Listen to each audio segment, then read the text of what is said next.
Hello guys, welcome to our YouTube channel class with me. और आज का हमारा टॉपिक है केमिकल बॉन्डिंग। तो सबसे पहले तो ये पता होना चाहिए हमें कि केमिकल बॉन्ड क्या होता है। तो देखो, कोई भी एटम अपनी स्टेबिलिटी के लिए आपस में बॉन्ड बनाते हैं ताकि वो स्टेबल हो जाए, मींस उसका ऑक्टेट कंप्लीट हो जाए। जैसे देखिए Cl, ये Cl के साथ बॉन्ड बनाएगा। ये क्यों बनाएगा? ताकि दोनों का मतलब ऑक्टेट कंप्लीट हो जाए और for stability. The main reason of forming of bond is to attain stability. Okay, सबसे बड़ा मेन रीजन क्या है बॉन्ड फॉर्म होने का? स्टेबिलिटी अटेन करना। It is the attraction force between ions, atoms and molecules. तो देखिए कि टाइप्स, कितने टाइप्स के केमिकल बॉन्ड फॉर्म हो सकते हैं। मेनली तीन टाइप के केमिकल बॉन्ड होते हैं, आयनिक, कोवलेंट और मेटेलिक टाइप्स। एक एक करके हम सबको समझेंगे। तीन टाइप होते हैं। फर्स्ट हो गया आयनिक, सेकंड हो गया कोवलेंट एंड थर्ड हो गया मेटेलिक। ओके,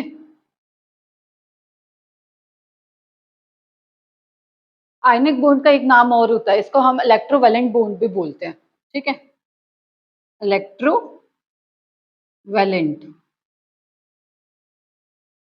ये कंप्लीट ट्रांसफर ऑफ इलेक्ट्रॉन से बनता है, मतलब इलेक्ट्रॉन का कंप्लीट ट्रांसफर होगा। Complete transfer of electron. Suppose कीजिए, मैं आपको एक एग्जांपल लेके समझाती हूँ। देखिए, जैसे कोई भी दो पीपल है, एक रिच है एक पुअर। तो बेसिकली क्या करेंगे, जो रिच होगा वो अपने रुपीज ट्रांसफर करेगा पुअर को, तो उसको हम बोलेंगे डोनर, मतलब इसने डोनेट किए रुपीज। ओके, और पुअर क्या करेगा? पुअर एक्सेप्ट करेगा, तो इसको हम बोलेंगे एक्सेप्टर। ये नॉर्मल लाइफ का एग्जांपल बताया मैंने, इससे केमिस्ट्री को हम कैसे रिलेट करेंगे देखते हैं। देखिए, जैसे रिच है और पुअर है, रिच के पास ज्यादा रुपीज है तो वो डोनेट कर सकता है पुअर को, तो वो क्या क्या कहलाएगा? डोनर। और पुअर के पास रुपीज की कमी है तो वो एक्सेप्ट करेगा रिच से, तो उसको क्या बोल सकते हैं हम? एक्सेप्टर। सेम उसी तरह से केमिस्ट्री में देखिए, जैसे कि सोडियम। सोडियम का कॉन्फ़िगरेशन क्या होता है? 2, 8 और 1। और क्लोरीन, क्लोरीन का कॉन्फ़िगरेशन होता है 2, 8, 7। तो देखिए, इसके outermost electron, outermost shell में कितने इलेक्ट्रॉन है? 1। तो इसके पास दो पॉसिबिलिटी है, ये क्या कर सकता है? या तो अपना 1 इलेक्ट्रॉन लूज करके स्टेबल हो जाए, अपना ऑक्टेट कंप्लीट कर ले, या फिर ये 7 गेन करे ताकि अपना ऑक्टेट कंप्लीट कर ले 8। ठीक है, तो इसके लिए क्या इजी होगा?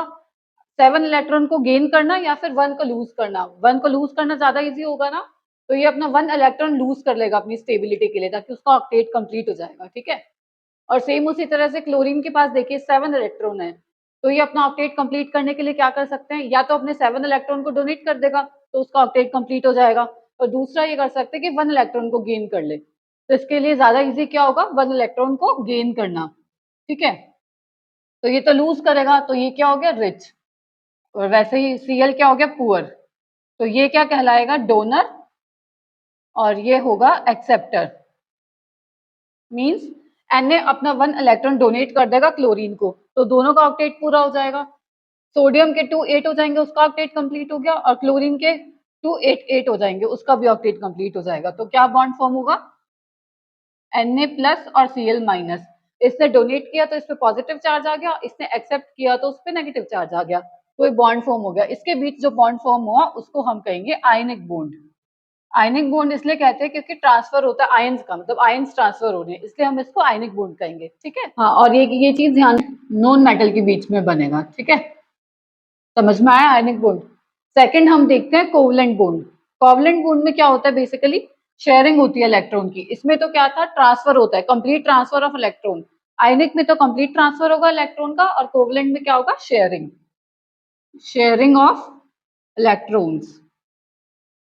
इसको भी हम रियल लाइफ एग्जांपल से देखते हैं, जैसे कि सेम वैसे सपोज करिए कि जो दो पर्सन है, ये किसी भी होटल में जाते हैं खाना खाने के लिए, तो इनका सपोज करो 100 रुपीज का बिल आता है, तो इन दोनों के पास 100 100 रुपीज नहीं है अलग, तो ये क्या कर सकते हैं, शेयर कर सकते हैं आपस में, मीन्स 50 रुपीज ये पे करे, 50 रुपीज ये पे करे, तो दोनों का काम हो जाएगा, तो वो खा सकते हैं।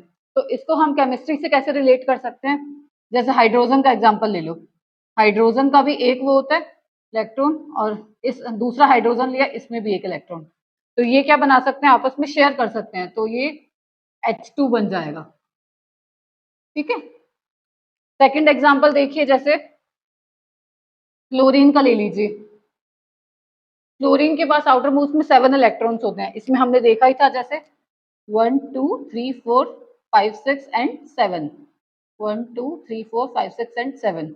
तो ये अपना ऑक्टेट पूरा करने के लिए शेयर करेंगे इलेक्ट्रॉन्स को, दोनों के पास 7 7 है, तो ये देखो जैसे ये बॉन्ड बना लेंगे, दोनों का ऑक्टेट कंप्लीट हो गया। ये जो बॉन्ड ये इसमें भी यूज होगा और ये इसमें भी यूज होगा, तो ये Cl2 बन गया। ठीक है, तो इसमें शेयरिंग होती है इलेक्ट्रॉन्स की और इसमें कंप्लीट ट्रांसफर होता है इलेक्ट्रॉन्स का। जैसे इसमें हमने देखा था आयनिक बॉन्ड कब बनता है, मेटल और नॉन मेटल के बीच में, और वैसे कोवलेंट बॉन्ड बनता है नॉन मेटल के बीच में।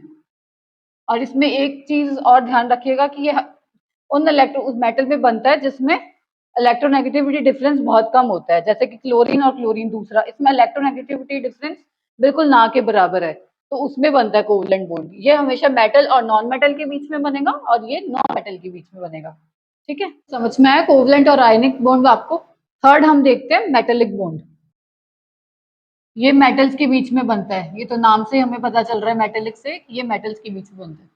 ये मेटल और नॉन मेटल के बीच में, ये खाली नॉन मेटल के बीच में, और ये मेटल्स के बीच में। ये सिंपल सा ही है, देखिए कोई भी मेटल है जैसे प्रेजेंट है, ये पॉजिटिव चार्ज ले लीजिए, और इसके अराउंड क्या होता है, इलेक्ट्रॉन्स रिवॉल्व करते हैं। ठीक है, ये इलेक्ट्रॉन दिखा दिए, ये मतलब कि पूरा एक क्लाउड फॉर्म हो जाएगा, ये इलेक्ट्रॉन हो गए, ये एक इलेक्ट्रॉन का क्लाउड बन गया पूरा। तो ये जो पॉजिटिव चार्ज मेटल हो गया और ये जो इलेक्ट्रॉन हो गए, इन दोनों के बीच में जो बॉन्ड फॉर्म होगा वो होगा मेटेलिक बॉन्ड। ठीक है, ये जो बॉन्ड फॉर्म होगा ये होगा मेटेलिक बॉन्ड। तो तीनों आपको समझ में आ गए। एक और हम देख लेते हैं हाइड्रोजन बॉन्ड। और हाँ, एक ये चीज बताइए कि बताती हूँ कि इन तीनों में से सबसे स्ट्रॉन्गेस्ट बॉन्ड कौन सा होता है। आयनिक, कोवलेंट और मेटेलिक में सबसे स्ट्रॉन्गेस्ट बॉन्ड होता है कोवलेंट, मतलब ओवरऑल देखा जाए तो सबसे स्ट्रॉन्गेस्ट हो गया कोवलेंट बॉन्ड। ठीक है, ये ध्यान रखिएगा।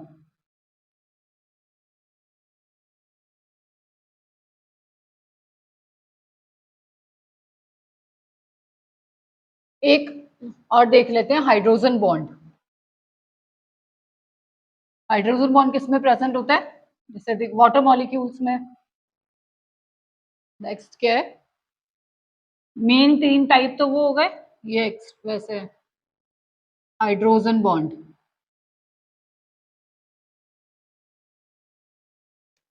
ये हो गया जैसे हाइड्रोजन, और किस में बन सकता है, क्लोरीन के साथ बन सकता है, ऑक्सीजन के साथ बन सकता है, और नाइट्रोजन के साथ बन सकता है।